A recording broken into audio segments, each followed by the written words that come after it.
Welcome to Pablo Torre Finds Out. I am Pablo Torre. Today's episode is brought to you by DraftKings. DraftKings, the crown is yours. And today we're going to find out what this sound is. This is the first time I've been on this show. This is how everyone's going to know me, the vomit girl.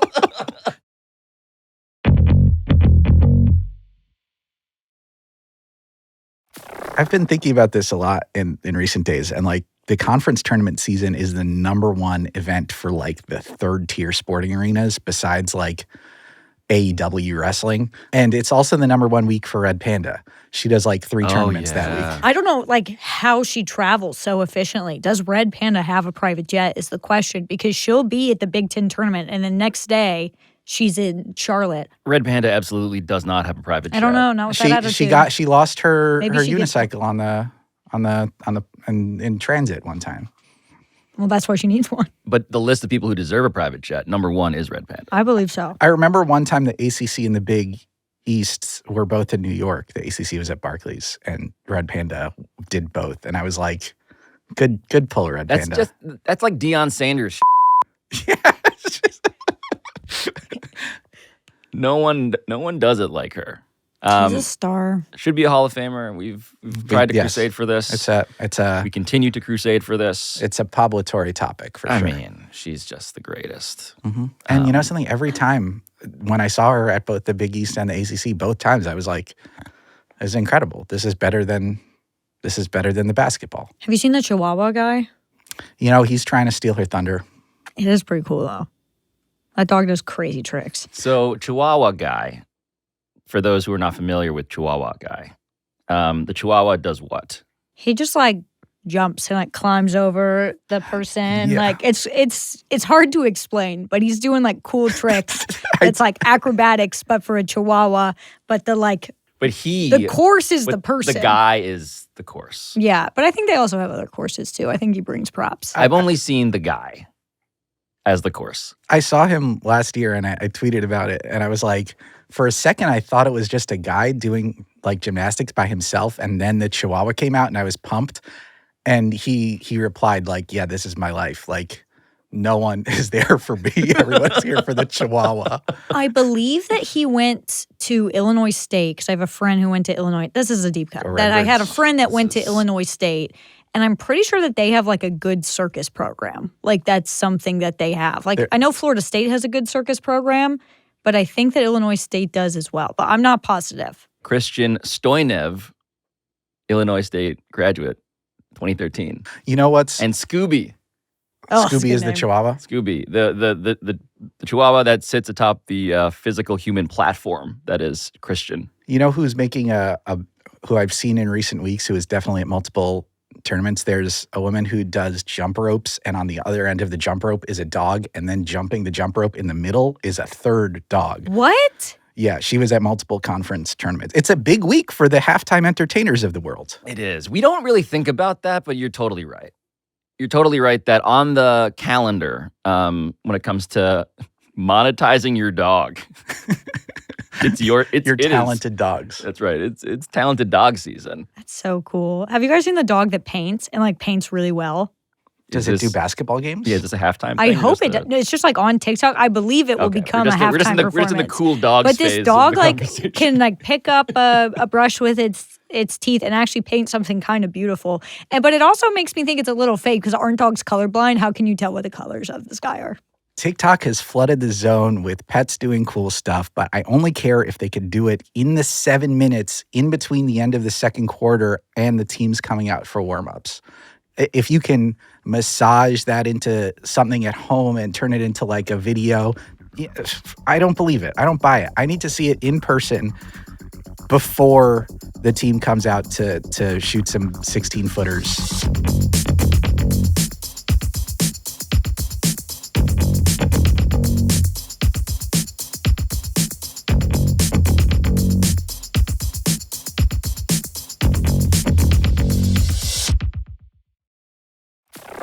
Rodger, Sherman, Rohden. I am not somebody who goes on the road anymore in the ways that I want to. But how would you mathematically add up how much time you've spent at college campuses over the last year between the two of you? I went to 19 games. I actually did the math. So I went to 62 games in the 2023 season. Which is nuts. Christ. And this season, I did not do that. This season, I slept. That was like a one-time bit for me. Lucy has now done multiple seasons of like seeing dozens of games. So we're probably you'll probably catch me next year. Lucy's frowning at her cell phone. I went to 19 games. I took 42 flights there. And I got the stomach virus one time, and that was bad. One time feels, based on the total Pretty good. opportunities to get various stomach viruses, not bad. Yeah. It was not good. Mm. It was not good at all. Was it a Tracy Morgan at Madison Square Garden situation? It was a... Is he okay? I am told, so I conducted a brief investigation. I am told sources close to Tracy Morgan inform me that he is okay. Okay. I've been there, brother. You've got Tracy Morgan sources? Rodger, I got sources you've never even dreamed of. That's incredible. Oh, dang, that's really cool. I got the stomach virus in a rental car, so that was horrible. It was the worst. That was the... Okay. Not quite courtside at the Garden. No, it was the worst... One of the worst days of my life. From a stadium food? We were, I don't know what it was from. We were leaving the University of South Carolina, and I was driving to my dad's house in North Carolina. So it's like a 3-ish hour drive. Easy for me. I drive across the country all the time casually. But we're going, and I'm not feeling the best. And as I merge onto the highway, there's nowhere for me to go. We're merging onto the interstate. I throw up everywhere. And then, this is so gross, and I don't know why I'm telling people this. So I use my hand because it's, You trying to catch everywhere. it? You're trying to catch it. I wasn't trying to. It was an instinct. It's I'm a trying to human see instinct. the road. And so, goes everywhere. I have to drive like this. I'm covered in vomit. I'm sobbing hysterically. I had a matcha, so it's all green and gross. And it's the worst. I'm just sobbing, and I call my dad, and he's like, have you been in an accident? I'm like, worse. I threw up all over myself. This is terrible. I pull over at a gas station. I'm just crying and crying and crying. I'm covered in vomit. And so I have to take all my clothes off because I'm covered in vomit. But I'm covered in so much vomit that I'm basically naked in this parking lot, and you can't tell because there's so much vomit on me. It was a really bad day. Share and tell. I apologize for laughing. This is the first time I've been on this show. This is how everyone's going to know me, the vomit girl.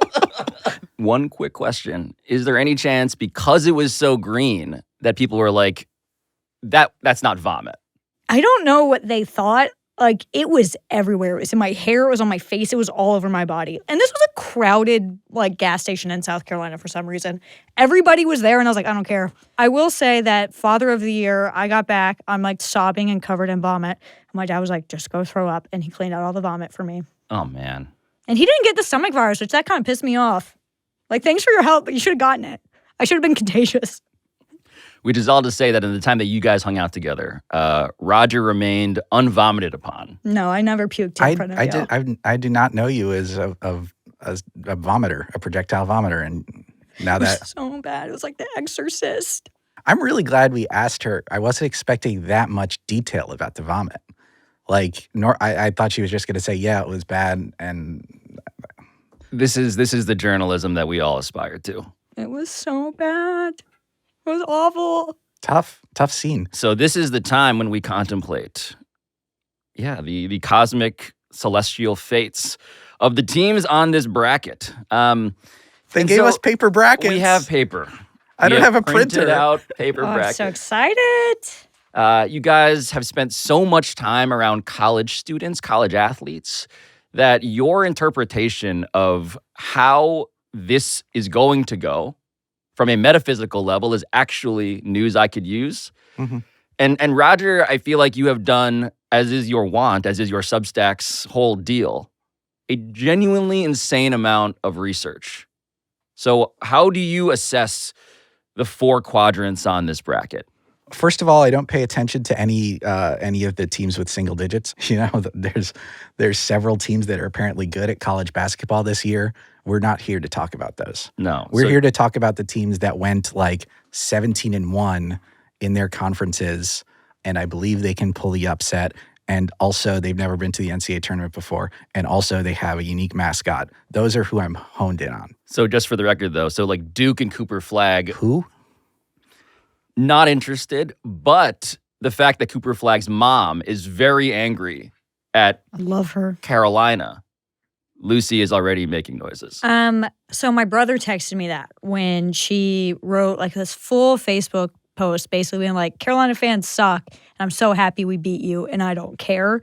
Because the worst fan experience I've ever had in my life was at a UNC game, and I know that everything she said is true. Everything. I'll set the scene since you asked. I was 16 years old, a young Lucy, full of hopes and dreams.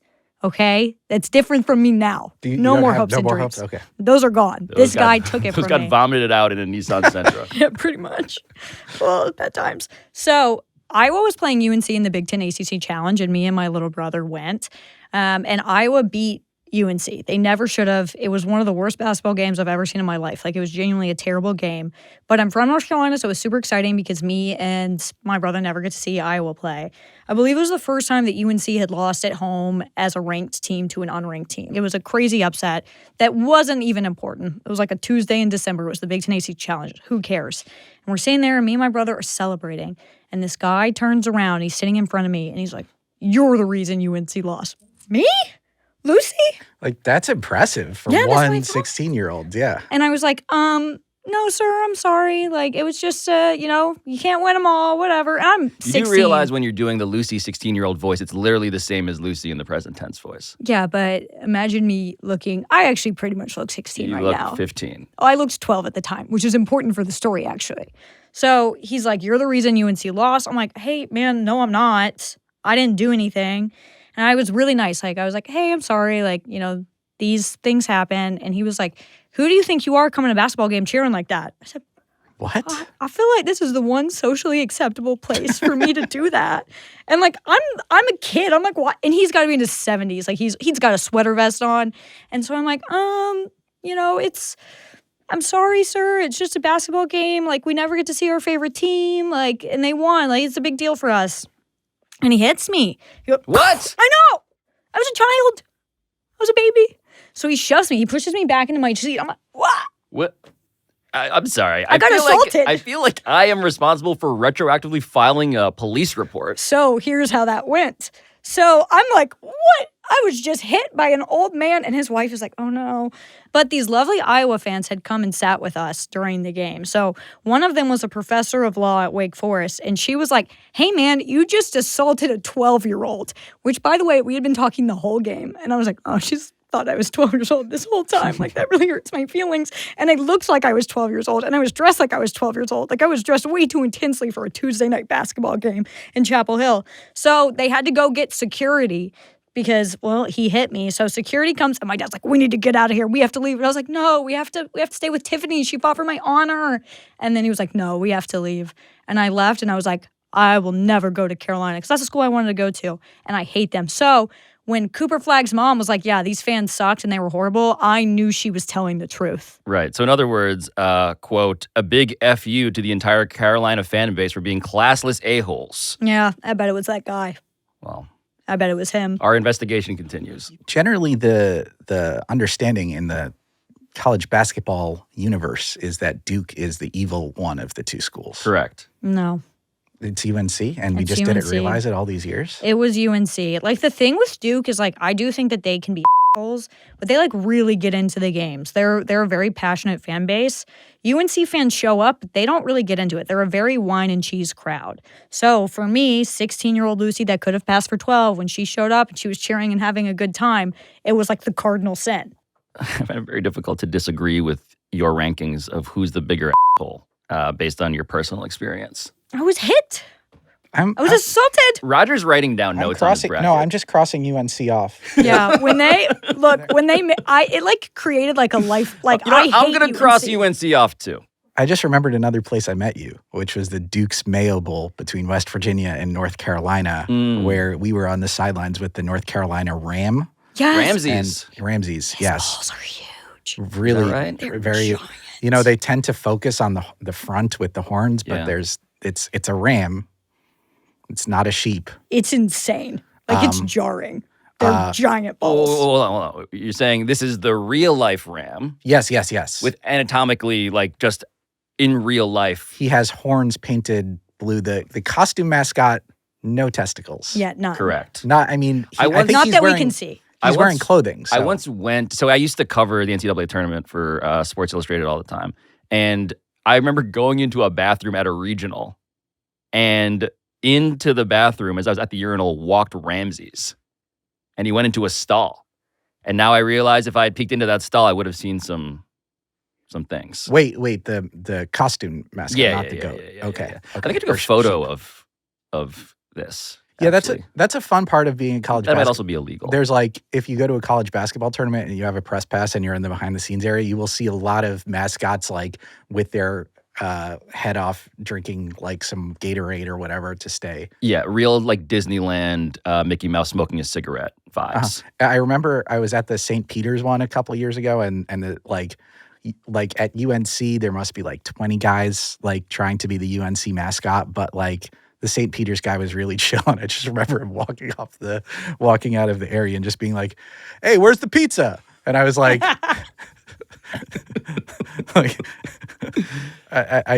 he was definitely less of a professional than the other mascots on the scene. So just to keep and they lost to North Carolina too. He ruined everything. We've already talked about a prodigious amount of vomit, an alleged assault, someone alleged. being, and then also the mascot of a school that is presumably based on the guy who makes the decision on whether you go to hell or not in St. Peter's. Yeah.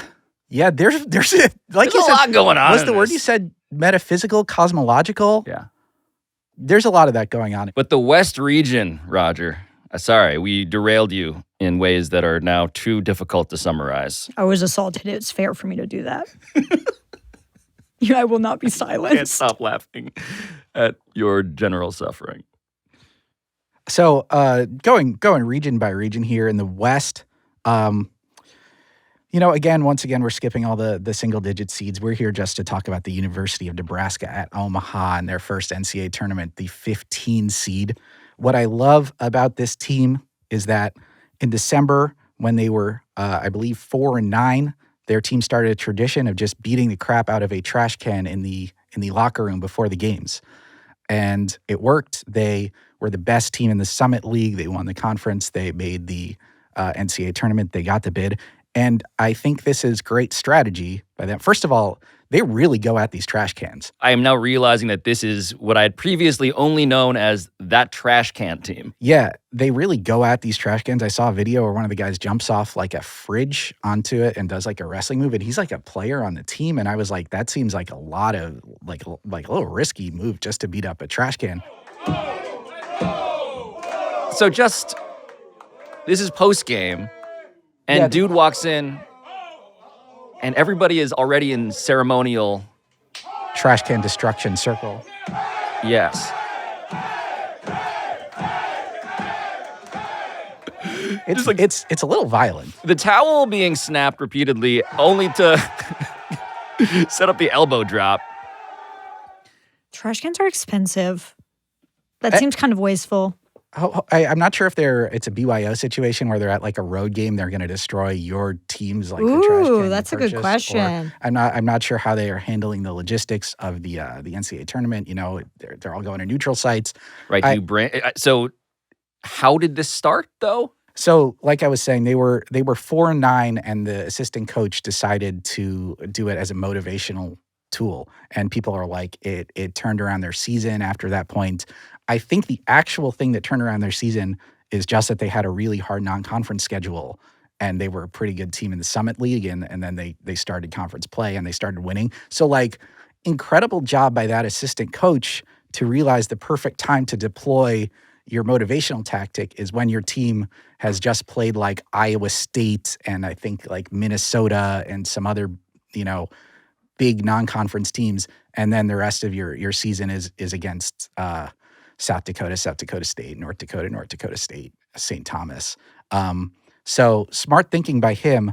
There was a quote by, I was reading one of the stories about the trash can situation, and he said, he confirmed that none of the trash cans they beat up have mothers and fathers. They're all orphaned. They're all I'm not sure what his point was there. We're just being a orphan. We're just whipping these orphan. I think he was trying to say cans. like there's no one feeling bad on their behalf, but that somehow made it sadder to me. This is by the way, just a tremendous reclaiming of trash can beating that I thought the Astros had just totally monopolized. And they're like, there's still meat left on the bone inside of this trash can. The trash cans thought they were safe for a few years because the Astros really made it seem like that was an uncool thing to do.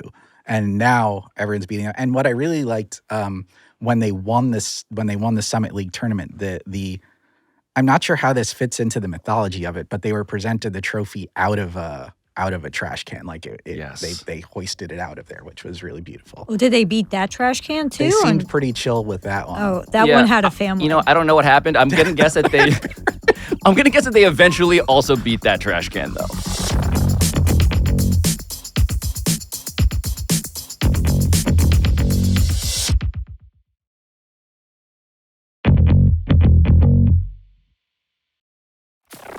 The East region, Rodger. As you spin the globe. Of the teams in this region, the one that I love the most is the Akron Zips. I have come in my Akron Zips t-shirt. So it's a kangaroo next to a giant letter A. Yes. Are you familiar? Do you know the mascot? Do you know the mascot of the Akron Zips? I can only imagine that Zip is involved, but no. There's a kangaroo, correct? And do you know any other I know details? zero other facts about the Akron Zips. You know Zip about them? Jesus Christ. I didn't plan that. I'm just really funny. What is a zip technically? Akron primarily produces two things, rubber and LeBron James. And at some point in the 1920s or 30s, the rubber companies also produced zippers. And this was like new technology at the time. Zippers are kind of one of those things that I assumed had been around for hundreds of years. But like you watch like movies set in the 1800s and they all have like elaborate buckles and stuff. They're not right. Like there aren't zippers there. Like we invented zippers at some point and it was new technology and the people in Akron were very excited about it, so much so. And I think it's associated with the rubber, like they were making rubber shoes with zippers on them or something like that. The B.F. Goodrich Company is what this Wikipedia page is instructing me to point out. Which is separate from Goodyear, which is also a tire company based in Akron, Ohio. And they have the Goodyear blimp there. I flew in the Goodyear blimp. I'm getting off topic here. When I was in Akron, they let me fly in the Goodyear blimp wearing this t-shirt. They did. Anyway, so they named the team the Zippers, later shortened to Zips, to celebrate Akron's Zippers. And they were like, what mascot do we have that we can, signify the zipper? So they decided to make a kangaroo with a pouch with a zipper on it, which this pouch does not seem... I don't see a zipper. But originally, the pouch was zipped, keep your babies from falling out, etc. But here's what I think is great about this. Only female kangaroos have pouches. Yes. Male kangaroos do not. So they were, I believe, one of two Division I schools whose mascot is explicitly female, the other being the Delaware Blue Hens. But which, there's so many gamecocks and roosters, and the default is to make your mascot a guy, even if it's... Yeah, I mean, West Virginia has a literal coonskin cap-wearing, rifle-toting man. And North Carolina's has some giant balls, huge balls, as established, just big old balls. I had not thought about this statistic that the Delaware Blue Hens and the Akron Zips have the only explicitly female mascots. I believe so. I know that Akron is the only one in FBS football, like of the top tier. I'm pretty confident there are no other explicitly female mascots out there. In men's basketball, yes. Normally, when a school has a mascot, it's either male or, like, at some cases, like Florida, they will have, like, or NC State, they have the male and the female mascot, and there's always a really weird, like, dynamic. Yeah, that's a freaky duo. Baylor has a male and a lady. Like, so, and they have to signify that one of them is male, and that one is just, like, a default version of the animal. Like, Albert the gator just looks like an alligator walking on two legs. Mr. Wolf just looks like a wolf walking on two legs. And then the female version, like, they always have lipstick. Yes. Which is not actually a thing that you put on animals. And normally. I know that the Mrs. Wolf, she has like an apron, I believe. Yes. And they're always either like, there's always like a weird backstory where they're like either married or siblings. Yeah, they always have, Clemson doesn't have like they have a regular tiger. They don't have like a female version of it. They have like a little one that I've asked the relation, and I asked the mascot directly. So he wasn't able to speak to me, but he gave me thumbs up, thumbs down. He said they're cousins. The amount of reporting that has gone into these observations you've made is genuinely kind of breaking my brain. But I'm just glad that Akron, when they came up with this mascot in the 40s and 50s, were laying out, a vision for female sports fandom, that you can be a lady kangaroo, and they didn't lipstick her up or put her in weird clothing. Right, I wouldn't even know. You wouldn't even know. It's just there's not that many differences in the wild between. Although she is gyrating. There's Are you something. saying that's I've seen some male mascots gyrate. Well, there's something in there. I'm not. Well, anyway, I don't want to. Don't look at me. Turn to the woman. Ever since I found out that the kangaroo was female, I've gotten really uncomfortable with my observations about the kangaroo. You into the kangaroo, Pablo? I'm just saying. I'm so happy we've talked about this. Let's talk about all the lady mascots. My favorite thing is when a school just adds lady in front of their mascot. The Lady Bears. The Lady Volunteers. The Lady Vols, the Lady Cocks. Wait, is it really the Lady Cocks? No, they go by Gamecocks, but there's merch that says Lady Cocks. People say Lady Cocks. That's pretty cool. I should probably buy one of those. Yeah, I was going to say that sounds popular. I would definitely buy one. The really weird one for me is that Central Arkansas is the bear. The team names are the Bears and the Sugar Bears. Oh my God, I'm going to throw up all over again. It's going to happen. The Sugar Bears. Yeah. It's horrible. It's so bad. And Akron avoids all of these concerns by just being like, yeah, we're the Zips. Yeah, she's carrying babies in her pouch. She doesn't care. She loves our teams, our 1-11 football team, and our extremely successful men's basketball and men's soccer teams. Which is to say that you are picking the Akron Zips to upset Arizona in the first round. Absolutely. Go Zips. I've been on the Goodyear blimp. I will support Akron until the day I die. Let's take your blimp south, Rodger. I'd like to hone in on the UC San Diego Tritons. First of all, actually a good team. Like, I'm not trying to take away from Akron or Uno. They're like top 40 on Ken Pom. They should not be a 12 seed. They have the guy who leads the nation in steals. They're like 2-point underdogs against Michigan as a 12 seed. So that's the basketball talk. This is their first tournament. It's their first year of eligibility since they transferred up from Division II. Both the men's and the women's teams made it into the tournament. They were D2 last season? They were D2 4 seasons ago. And when you transfer up from Division II to Division I, you have to take 4 years off. And they were not allowed to play in the NCAA tournament. This year they are. They were incredible. And they are the Tritons. The reason they're named that is because UC San Diego, it's a pretty good school there, host to the Scripps Institute of Oceanography, Oceanographic Institute, that has like made a ton of like climate change discoveries. They wanted to honor that, and also it's San Diego. It's on the beach. They have water and stuff. So they're the Tritons. Their mascot is King Triton. He's the god of the seas. He's a guy wearing I don't know why Poseidon and Triton are pictured wearing like the same things that Greek people on land did, because like you'd think the robes, like the togas, would be not very useful underwater. Well, all I got in my mind is, the Little Mermaid. The mascot looks the same, like their costume mascot looks almost identical to the Little Mermaid version of Triton, a 5-crown cap, and he's holding a trident, which in the Little Mermaid like shoots out like fire and destroys stuff. Right. But the mascot, unclear whether or not he can do that. I just applaud them for avoiding a lawsuit despite the similarities to this.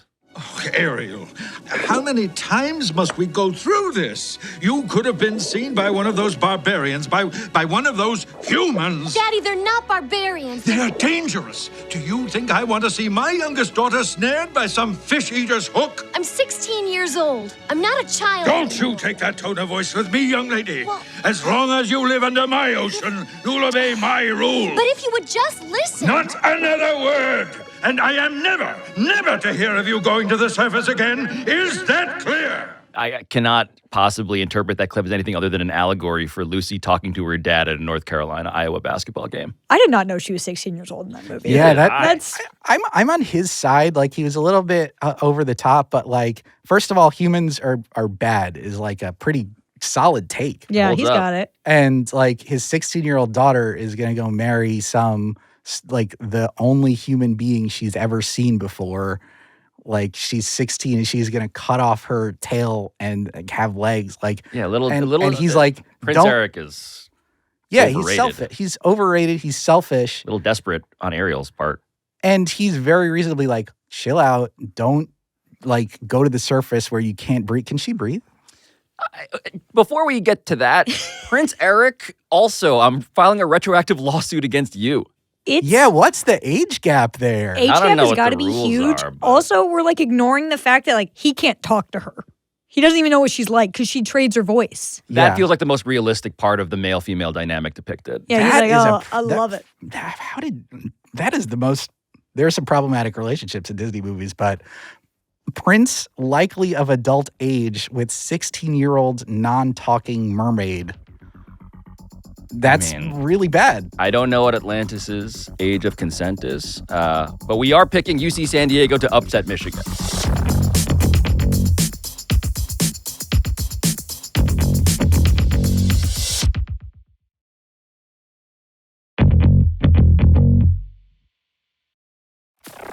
The Midwest. Do you feel like they did a good job with the 4 regions of our country being East, South, West, and Midwest? Like, we never talk about like the North, but I think that's what they're trying to go. Anyway, I'm thinking too much about the regions. I would like to see a North versus South side of the bracket, now that you mention it. I'd like to avoided that one. relitigate that in every possible facet of American life, including this tournament. My favorite player in the NCAA tournament is in this bracket.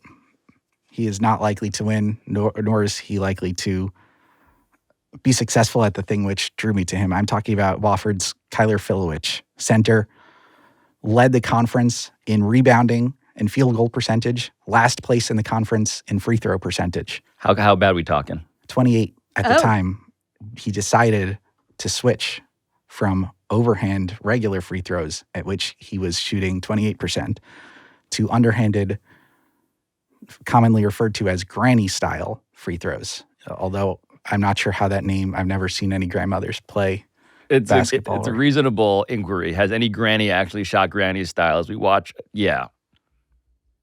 So this dude is large, I should say. He's a big boy. He's a center. He dominates in the paint. So this is like, he was shooting 28%. Someone on his coaching staff had a connection with Rick Barry, the NBA Hall of Famer, The patron saint of the granny underhanded style. free throw, whose sons, some of his sons shot underhanded. He shot like 90% for his career. He flew to South Carolina to teach our guy Kyler here how to shoot underhanded free throws. He switched in February. It's the last season of his career. He's a fifth-year senior. This is his time to shine. It's now or never. He switches to underhanded free throws. The ending of the story that you've written in your head, An inspirational tale Is of that- a mentor and a mentee. and the story that you probably cooked up in your head is that he switched and he's good at it. He's not. He still sucks at shooting free throws. He's shooting 35% from the line since he switched to underhand. That's an improvement. It's an improvement. In the SoCon tournament, in the first 2 games, he shot 1 for 5 and then 1 for 5 again. He's really just kind of hucking it off the backboard there. It's not, it's so inspiring to watch him go out there having like dedicated so much effort to this thing that can change this last moment of his career. And everyone is yelling at him from the stands, calling him names, telling him he shouldn't be doing this. And he's still bad at it and he still persists. And he made it to the NCAA tournament. And this is what this moment is all about. These teams from all across the country, which are trying weird things, and some of them aren't even that good at them. And they have this one day to beat a better team. And sometimes that weird thing they do works and we remember them forever. And sometimes it doesn't. And we just move on. It's just, you don't see this in any other league where you see the Giants and these people trying to figure out how to play basketball for the first time. I think this is, if there's any ambiguity around how different college basketball is from the NBA, just know that there is a center who is shooting 28%, who hired a personal consultant who clearly was dying to be asked to do this. Yes, he flew from No one- California. No one calls Rick Barry to do the thing that Rick Barry's been waiting for someone to ask him to do. You're right. The NBA, everyone has figured out how to play basketball. We've optimized everything. The teams, the shooting forms, the teams have the same. I'm not saying it's bad. They're very good at basketball. They're extremely good at it. The product is probably generally more entertaining. I'm fine saying that, even as a college basketball fan.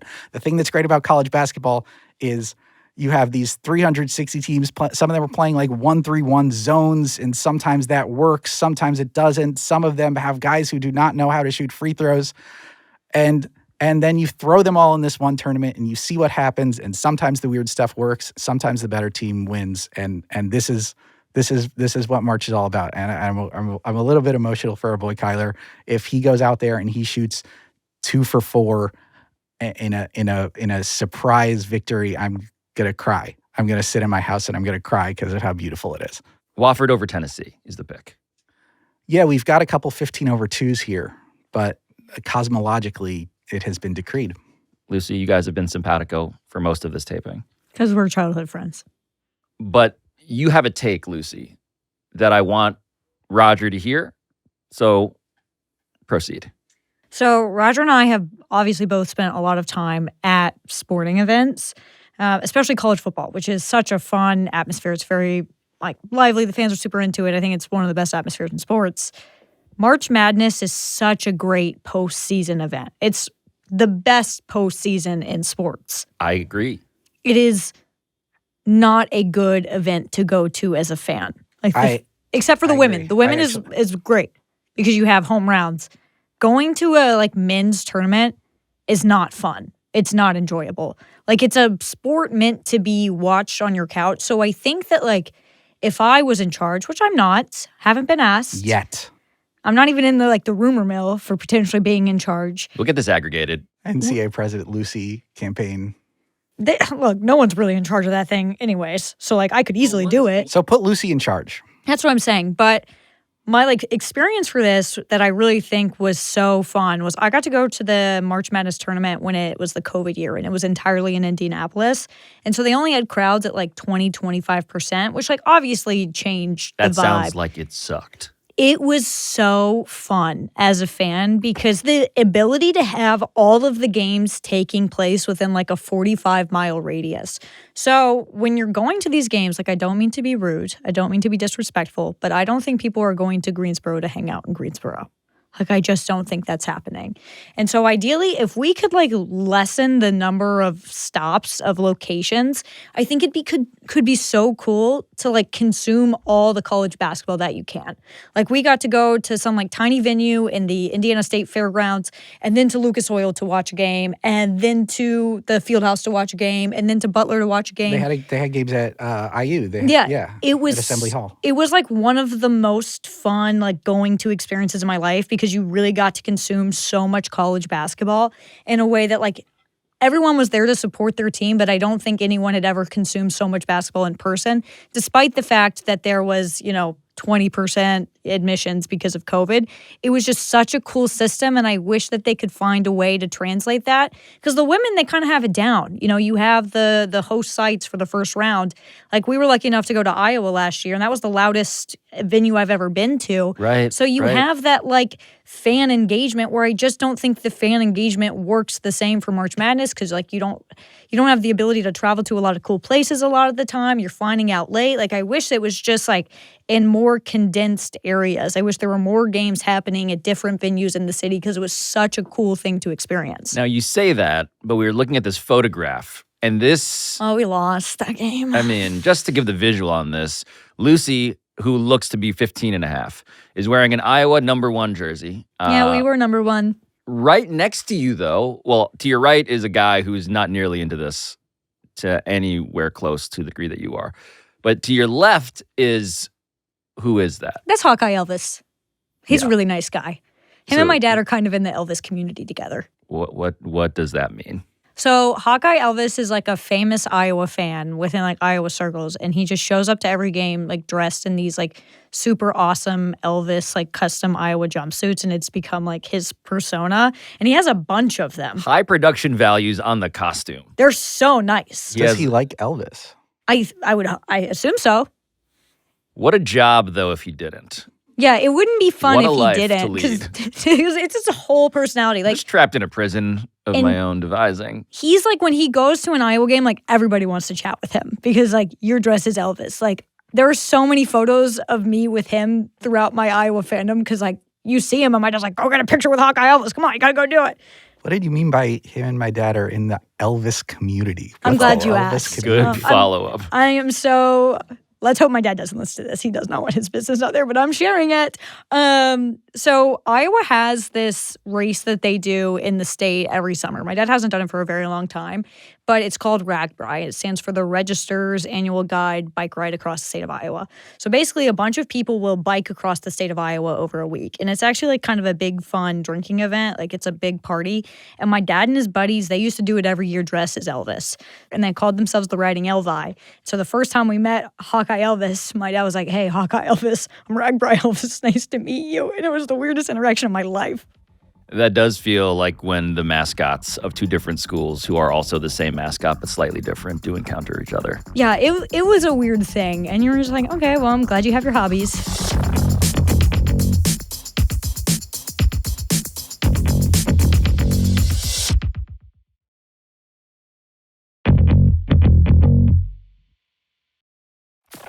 At the end of every episode of Pablo Torre Finds Out, a show about finding stuff out, we go around the room and we say what we found out today. Rodger, would you like to lead us off? I found out that there's someone in North Carolina that belongs in jail. Yeah, probably a lot of them, actually. My town's kind of weird. What did I find out today? I found out that there's a mascot called the Sugar Bear and that feminism has gone back like 75 years. Yeah. I found out that your friendship, Rodger and Lucy, can survive anything. Even possibly a matcha waterfall of Lucy's vomit. Yuck. Still drink matcha every day, though. Some people, when they throw up from something, they never have it again. I love matcha. Good luck, stomach virus, taking that away from me. You took my dignity, but not my matcha. I also found out that the actual North Carolina Ram has enormous balls. Huge. Did you look it up? It's like probably not safe to do on a work computer, but this computer has seen a lot worse. And you know what? The name of the stadium where we saw Ramsey's balls and there was a Panther ball testicle situation, the name of the stadium, it's BOFA. It's Bank of America. We saw the testes at BOFA and lived. I mean, I just want to thank both of you guys for joining me.